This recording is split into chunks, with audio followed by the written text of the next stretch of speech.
NDA ಸರ್ಕಾರದ ಸಂಪುಟ ರಚನೆಯ ಕಸರತ್ತು ಶುರುವಾಗಿದೆ. ಬಿಜೆಪಿ ಮತ್ತು ಮಿತ್ರ ಪಕ್ಷಗಳ ಮಧ್ಯೆ ಖಾತೆ ಹಂಚಿಕೆಯ ಬಗ್ಗೆ ಚರ್ಚೆ ಆಗ್ತಾ ಇದೆ. ಜೆಡಿಯು ಮತ್ತು ಟಿಡಿಪಿ ಹೆಚ್ಚು ಸ್ಥಾನ ಪಡೆಯೋದಕ್ಕೆ ಪೈಪೋಟಿಯನ್ನು ನಡೆಸ್ತಾ ಇದ್ದಾವೆ. ಈ ಸರ್ಕಾರದಲ್ಲಿ ಕಿಂಗ್ ಮೇಕರ್ಗಳಾಗಿರೋದು ಚಂದ್ರಬಾಬು ನಾಯ್ಡು ಮತ್ತು ನಿತೀಶ್ ಕುಮಾರ್. ಜೆಡಿಯು ಮತ್ತು ಟಿಡಿಪಿಯ ಬೆಂಬಲ ಕೊಟ್ಟರೆ ಬಿಜೆಪಿ ನೇತೃತ್ವದ ಎನ್ಡಿಎ ಸರ್ಕಾರ ಕೇಂದ್ರದಲ್ಲಿ ಸುಗಮವಾಗಿ ನಡೆಯುತ್ತೆ. ಆ ಕಾರಣಕ್ಕಾಗಿ ಜೆಡಿಯು ಮತ್ತು ಟಿಡಿಪಿ ಹೆಚ್ಚಿನ ಶೇರ್ ಪಡೆಯೋದಕ್ಕೆ ಬಾರ್ಗೈನ್ ಮಾಡ್ತಾ ಇದ್ದಾವೆ. 4 ಸಂಸದರಿಗೆ 1 ಸಚಿವ ಸ್ಥಾನ ಕೊಡಬೇಕು ಅಂತ ವಿಪಕ್ಷಗಳು ಈಗಾಗಲೇ ಬೇಡಿಕೆಯನ್ನ ಇಟ್ಟಿದ್ದಾವೆ.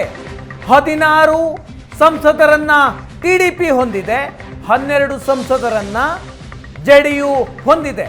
ಜೆಡಿಯು ನಾಯಕರ ಜೊತೆ ದೆಹಲಿಯಲ್ಲಿ ನಿತೀಶ್ ಕುಮಾರ್ ಸಭೆಯನ್ನ ಮಾಡಿದ್ದಾರೆ. 3 ಪ್ರಮುಖ ಖಾತೆಗಳನ್ನು ಕೇಳೋದಕ್ಕೆ ಜೆಡಿಯು ನಾಯಕರು ಮುಂದಾಗಿದ್ದಾರೆ. ಆಂಧ್ರದಲ್ಲಿ ಟಿಡಿಪಿ ನಾಯಕ ಚಂದ್ರಬಾಬು ನಾಯ್ಡು ತಮ್ಮ ಮುಖಂಡರ ಸಭೆಯನ್ನ ಕರೆದಿದ್ದಾರೆ. ಚಂದ್ರಬಾಬು ನಾಯ್ಡು ಹೊಸ ಸರ್ಕಾರದಲ್ಲಿ 4 ಪ್ರಮುಖ ಖಾತೆಗಳನ್ನು ಕೊಡಬೇಕು ಅಂತ ಬೇಡಿಕೆಯನ್ನ ಇಟ್ಟಿದ್ದಾರೆ. 4 ಸಂಸದರಿಗೆ 1 ಖಾತೆಯ ಲೆಕ್ಕದಲ್ಲಿ ಟಿಡಿಪಿ ಮತ್ತು ಜೆಡಿಯು ಬೇಡಿಕೆಯನ್ನ ಇಡ್ತಾ ಇದೆ. ಟಿಡಿಪಿ ಪ್ರಮುಖ ಖಾತೆಗಳನ್ನ ಕೊಡಬೇಕು ಅಂತ ಬೇಡಿಕೆಯನ್ನ ಇಟ್ಟಿದೆ.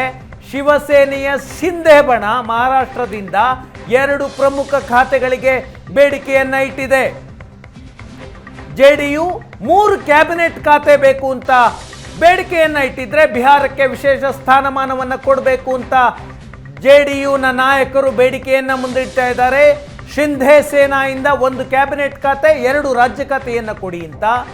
ಎಲ್ಜೆಪಿ ಕೂಡ 1 ಕ್ಯಾಬಿನೆಟ್ ಖಾತೆಯನ್ನು ಕೊಡಬೇಕು ಅಂತ. ಲೋಕ ಜನಶಕ್ತಿ ಪಾರ್ಟಿ ಆರ್ಎಲ್ಡಿ 1 ಸ್ಥಾನ, ಜನಸೇನಾ ಪವನ್ ಕಲ್ಯಾಣ್ ನೇತೃತ್ವದ ಪಕ್ಷ 2 ಸಂಸದರನ್ನ ಹೊಂದಿದೆ, 1 ಕ್ಯಾಬಿನೆಟ್ ಖಾತೆ ಕೊಡಿ ಅಂತ ಬೇಡಿಕೆಯನ್ನು ಇಟ್ಟಿದೆ.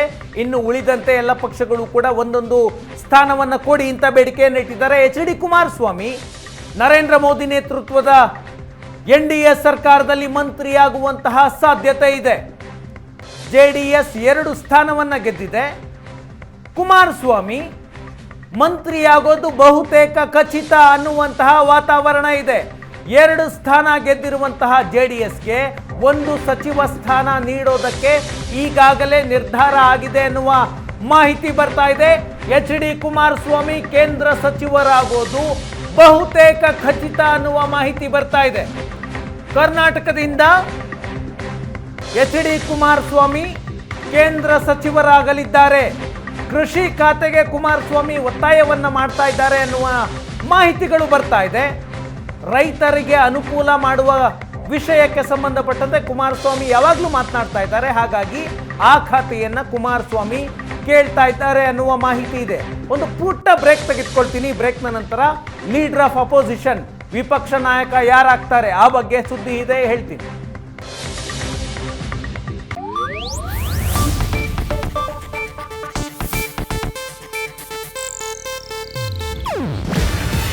ಇದು ಏಷ್ಯಾನೆಟ್ ನ್ಯೂಸ್ ನೆಟ್ವರ್ಕ್ ಪ್ರಸ್ತುತಿ. ನೀವು ನೋಡ್ತಿದ್ದೀರಾ ಏಷ್ಯಾನೆಟ್ ಸುವರ್ಣ ನ್ಯೂಸ್.